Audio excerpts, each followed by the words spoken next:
Income tax म्हणजे काय? बऱ्याच जणांना प्रश्न पडतो. पण कधी तुमच्या मनात आलंय का, की आपण इतकी मेहनत करतो आणि सरकार या मेहनतीतनं उगाच आपली रक्कम घेऊन जातो इन्कम टॅक्सच्या स्वरूपात?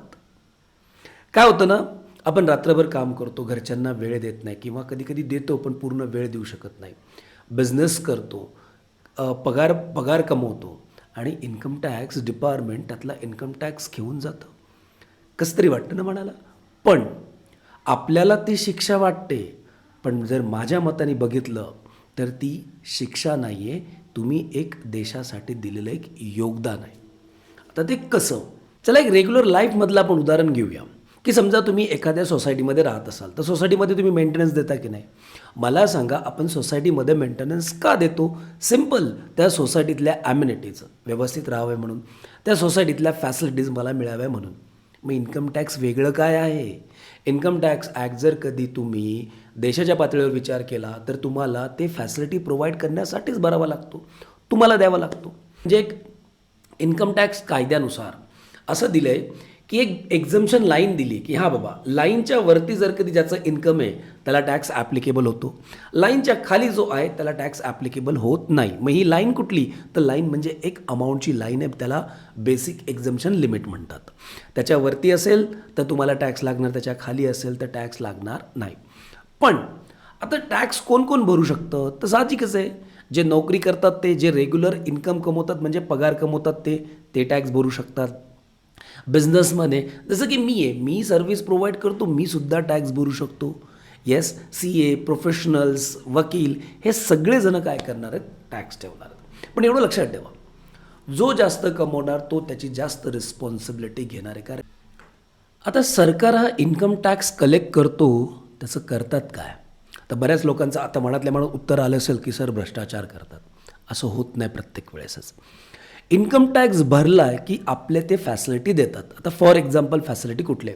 काही काही सरकारी हॉस्पिटल्स आहेत, रस्ते आहेत. रोड आणि रस्ते होतात कुठून? बरोबर आहे. इंडियन रेल्वे आहे, की रेल्वेच्या ज्या फॅसिलिटीज होतात त्या पण आहेत. आपल्याकडनं भाडं तर कव्हर करतातच, पण ते तेवढं पर्याप्त होत नाही. सरकारी शाळा आहेत आणि सर्वात मोठं डिफेन्स. ह्या सगळ्यांना तुम्ही कॉन्ट्रिब्यूट करत असतात. तुम्हाला काय वाटतं, की माझ्या एका ₹1000 टॅक्स भरल्याने या सगळ्यांना कॉन्ट्रिब्यूट होतं का? होतं. तुमचा एक अन् एक पैसा या सगळ्या गोष्टींना कॉन्ट्रिब्यूट करत असतो. तर परत एकदा सांगतो, की जर तुम्हाला इन्कम टॅक्स ॲक्ट शिक्षा वाटत असेल, तर एकदा ह्या एक्झाम्पलकडे बघा. मग तुम्हाला कळेल, की माझा प्रत्येक पैसा हा कुणाचं ना कुणाचं तरी जीवन हा पुढे नेत आहेत. इन्कम टॅक्सबद्दल आहे ना बऱ्याच लोकांचा मोठा गैरसमज आहे. आता तो गैरसमज एक्झॅक्टली काय होतो माहिती आहे का? इन्कम टॅक्स म्हणजे माझ्या पैशांचं नुकसान. कोणी स्मार्ट बिझनेसमन आहे ना, त्याला विचारा, की खरंच इन्कम टॅक्स रिटर्न भरणे किंवा टॅक्स भरणे हे नुकसान आहे का म्हणून. कारण की जेव्हा तुम्ही टॅक्स भरता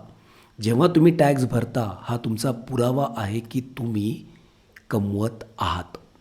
आणि टॅक्स म्हणजे देशनिर्मितीचा म्हणजे डेव्हलपमेंटचा एक तुम्ही सहभाग आहात. म्हणून योग्य रीतीने टॅक्स प्लॅनिंग करा. टॅक्सचं पॅनिक नाही व्हायचं, घाबरायचं नाही, प्लॅनिंग करायचं. ॲटोमॅटिकली टॅक्स पण भरला जातो, ॲटोमॅटिकली आपण कमवतो याचा प्रूफसुद्धा मिळतो.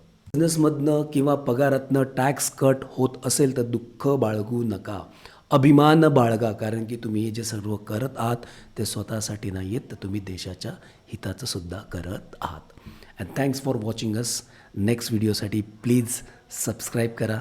आम्ही अशीच नेक्स्ट व्हिडिओ घेऊन येऊ इन्कम टॅक्सच्या रिलेटेड.